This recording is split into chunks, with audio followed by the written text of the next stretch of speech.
Hello mga langap, magandang araw sa ating lahat. Kung isang sulok na mundo tayo naroon ngayon, mapa Mindanao, mapa Luzon, mapa OFW, kamusta tayo mga kalingap? Ngayong araw na ito mga kalingap, mabigay tayo ng opinion natin dito sa video ni Kalingap Yoyo. No?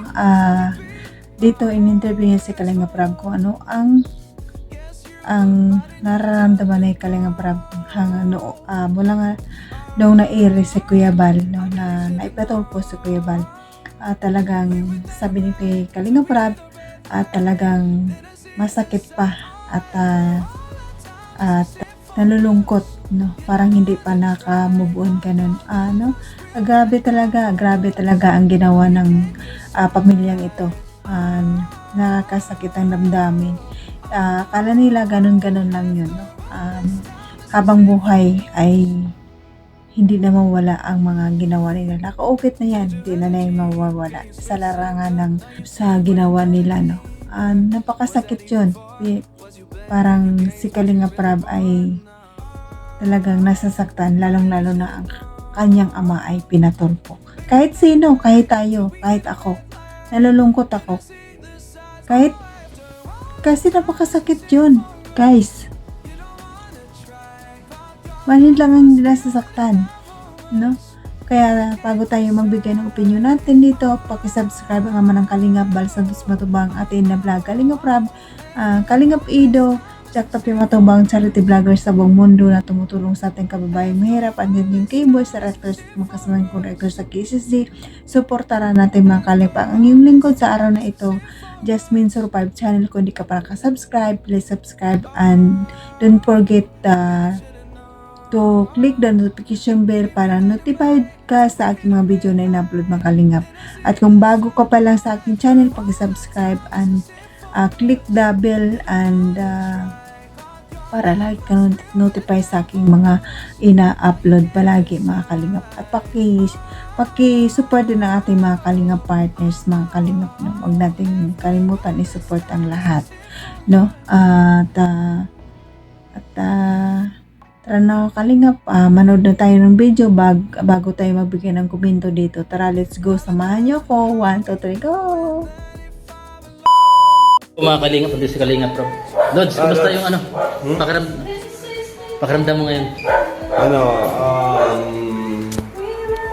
Ano pa Lods?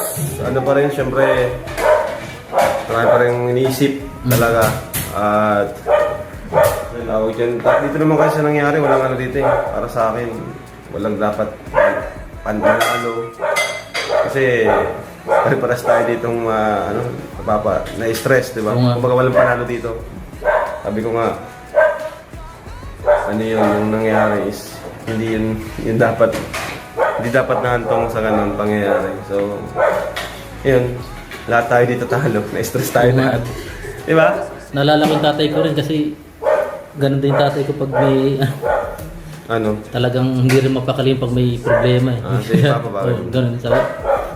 Tsaka buti nga nung nakaraan, relax lang siya nitong nakaraan. Hindi gaya nung una talagang hindi siya mapakali, hindi niya hindi niya matanggap. Dapat nga si Kuya Bal na lang, libang-libang na lang baga ano. Pero ginagawa niya pa rin para makatulong. Ikaw, Lods, ano lang mo, Lods? Ha? Ano lang naman mo? Siyempre parang napaluha din ako pag makita ko yung grabe.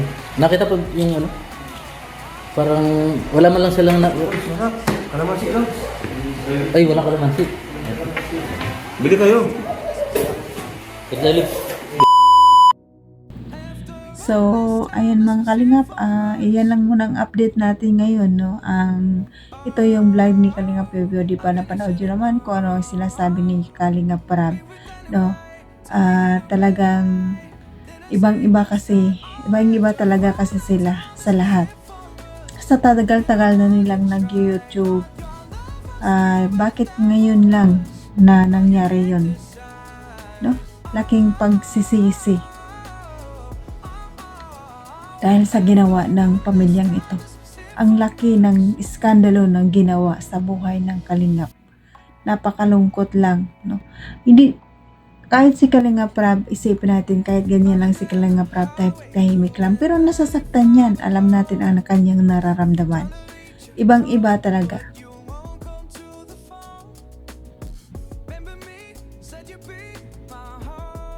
Pero wag ka kung yung tao na yun pag nagalit yung sobra. At nakita naman natin si Kalinga Prab ay napakabait. Madaling kausap. Pero bakit yung pamilya na yun hindi nakiusap kung ano ang gusto sa buhay? Dinaan pa sa tulpo. Malapit ang barangay. Bakit hindi dinala sa barangay? Pumunta na si Kuya Bal sa bahay nila pero tinaguan pa. Ibang-iba na talaga ang ugali ni Inday. Gumanda ang ipin, palaban na. Malagas bang boses, pinataasan pa ng boses ang founder ng Kalingap. Na yun ang ama ng Kalingap na nagbibigay sa kanila ng magandang buhay. Nakakaasar lang.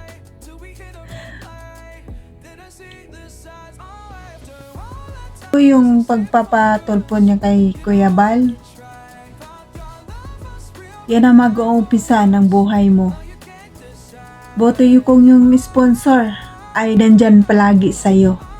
Paano kung nagbaliktad ang sponsor?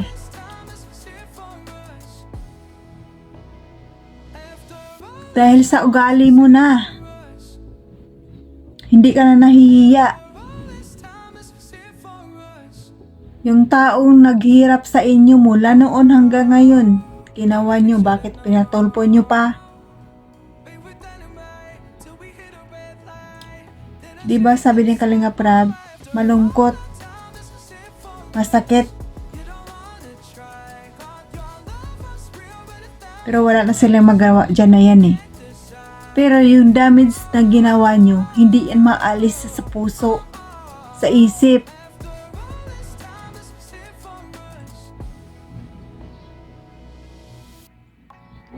Hindi na kayo nahihiya. Dapat inisip nyo bago nyo ginawa. Dahil ba siguro nagpapasikat kayo? Gusto nyo lang magsulo? Gusto nyo magkaroon ng YouTube channel? Ayan na, may YouTube channel ka na. Mag-upload ka na, mag-live ka na. Support ka namin. Yun ang gusto nyo eh. Reaksyonan ka namin. Binibigyan nyo ng content ang mga reactors. Tapos pag na-realto kayo ng mga reactors, galit kayo. Ano ang sabi mo sa comment? May sasampulan ka? Sampulan mo na. Yung mga politiko ay mga politics reactor, hindi nga nakakulong yan, nga over the belt na ang mga sinasabi, ang pamura. Buti nga dito ako hindi ang mumura eh, kasi hindi ko naman talaga ugali magmura. May narinig ba kayo sa akin ng mura? Tapos kayo manood sa kay Sir Birana Live Studio TV, diba? O siya, matagal-tagal na rin niya nag-reactors. Pero yung mga sinasabi niya, mga below the belt. Pero di ba may nagkaso sa kanya? Mga political pa yun, mga politika pa ang kanyang mga tinitira. Hamuna ng patayan. Ika, yung mga reactors na nandito sa nagre-reactor sa'yo, pero real talk, pero totoo talaga ang mga sinasabi. Nasasaktan kayo dahil sapol na sapol. Tusok na tusok ka. Ayan lang, titingnan mo ang mga taong tumutulong sa'yo. Nasasaktan din. Ikaw kasi wala ka nang hiya eh. Paano pa kaya pag sa barangay kayo magharap? Taasan mo din ang boses sa Kalinga Prab. Wala ka na talagang hiya siguro nun. Yung tao na nagpaangat sa iyo, wala namang ginawa sa iyo.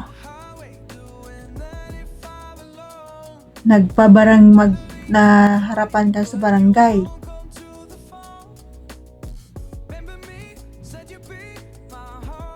Sana mag-part 2 na mag-arapan na sa barangay para magkaalaman na kung ano ba talaga ang totoo. So, okay lang, sunuran ka na lang dyan sa mga taong nagsulsol sa inyo. Hanggang kailan ang kalingap habang buhay nandyan sa inyo? Naalalayan kayo. Pero ano ginawa nyo? Siniraan nyo.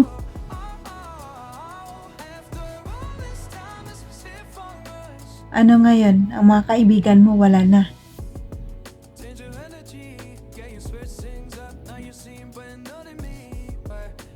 Kahit ako din, sa ganyang ginawa mo, ako kaibigan mo, lalayo na ako sa'yo.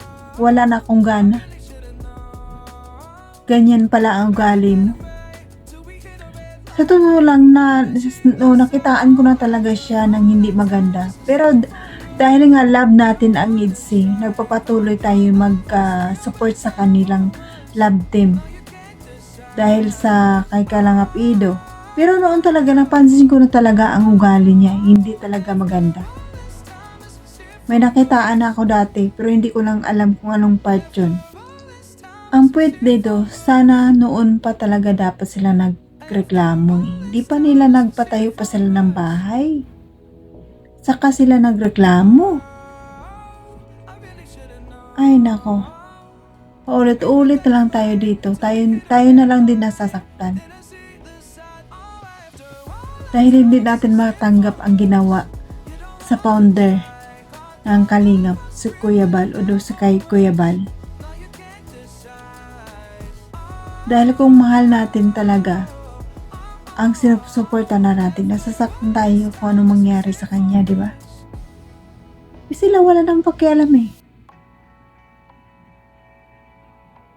Alam nila na maedad na si Kuya Bal at saka may story ng high blood.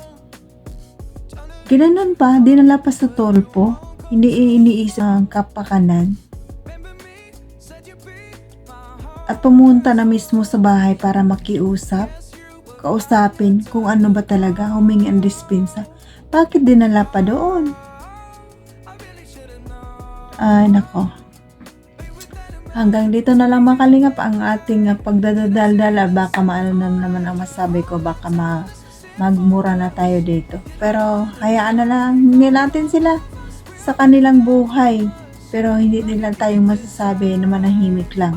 Kung ano nakikita natin, naririnig natin, yan lang naman ang ating sinasabi. Pero kung manahimik sila, di manahimik din tayo. Kung ayaw nila magpatahimik at bibigay pa rin sila ng nagpaparandam pa rin sila sa social media, di content na naman ng reactors yun. No? Nandyan na naman ang mga reactors eh. Ang bilis ng mga reactors yan. Paldong-paldo. So, ayun mga Kalingap, yan na muna ang ating reaction ngayon. Vlog ni Kalingap Yoyo. Supportan natin mga Kalingap. At subscribe na rin natin ito. Salamat Kalingap Yoyo sa iyong video. Pahira muna. At patuloy tayo mag-marathon sa channel Kalingap Rab, Kalingap Ido, Kapi Matubang, Kuya Bal, at na para patuloy pa silang magbibigay ng saya sa ating mga kababayan mahirap, sa ating mga estudyante. No? At salamat sa mga silent viewers, mga viewers natin, solid supporters ng Kalingap na lagi panood ng aking video. Maraming salamat sa mga sponsor natin na laging tumutulong sa Kalingap. At sana patuloy pa kayo magsusuporta at huwag kayong magbago. At sa Love Team supporters, maraming salamat sa inyo sa pagpanood. Appreciate mga Kalingap. At sa mga kapakong OFW, kung saan tayo ngayon, mag-ingat tayo palagi and good health tayo palagi. Hanggang dito na Love Team Kalingap. Bye-bye!